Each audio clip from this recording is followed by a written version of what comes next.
काहे आंखों में सारा दर्द भरा है, जख्मों ने कर दी तबाही। ये तुम इंसान चीखा घुटते धुएं में देकर के लंबी गवाही। ये लकीरें हैं कैसी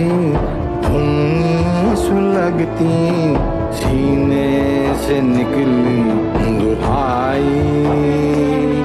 ये तो इंसान चीखा उड़ते धुएं में देकर के लंबी गवाही।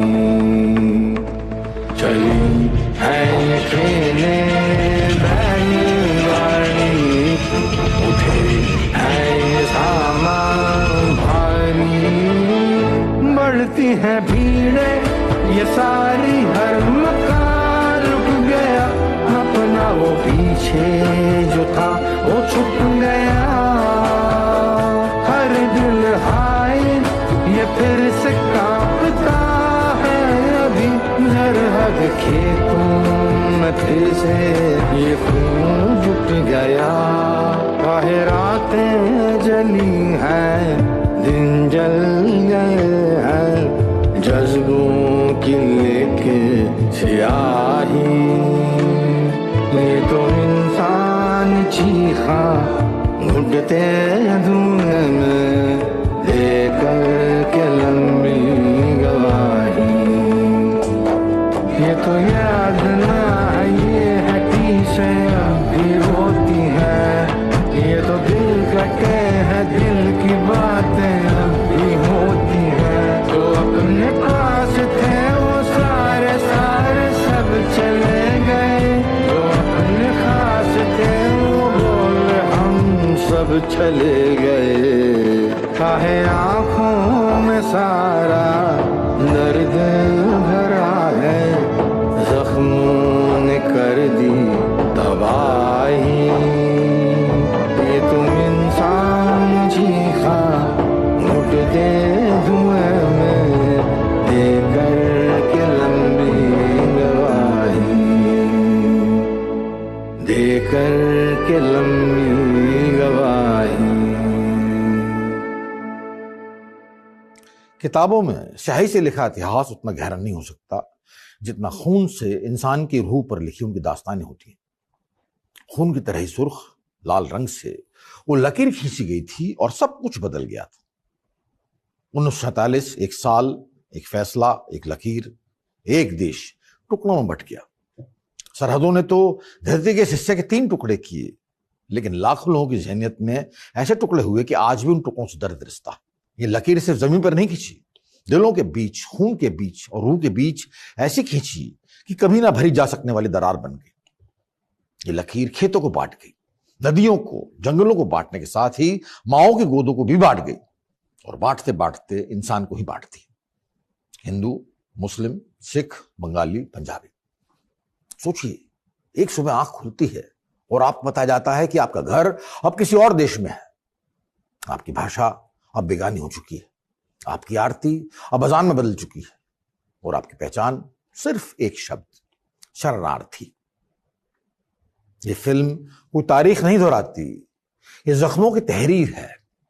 इसमें चीखें हैं, राग भी है और रख्त भी। एक लोरी, एक दुआ, एक अधूरा प्रेम पत्र जो कहीं पहुंच ही नहीं पाया।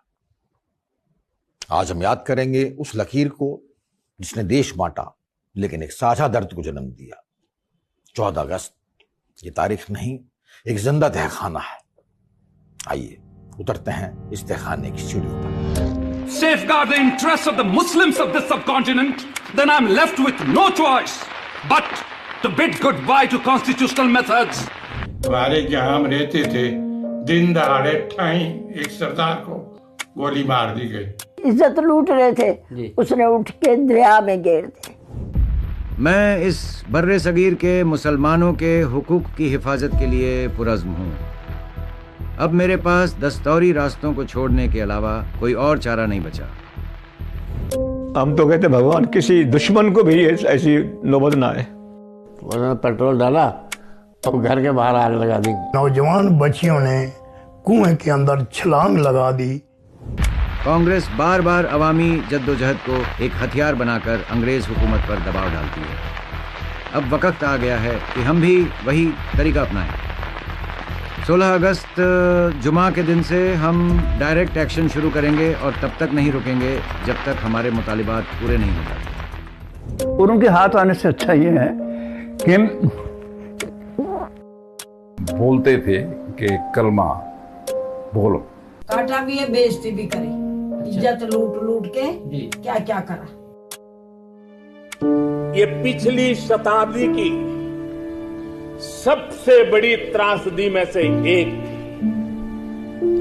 आजादी के बाद इन लोगों को बहुत ही जल्द भुला दिया गया।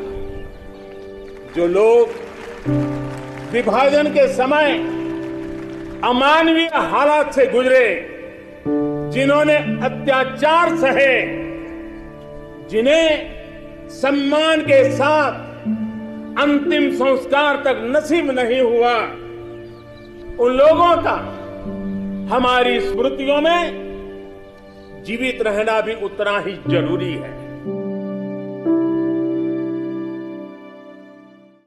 कभी कभी एक विचार इतना जहरीला हो जाता है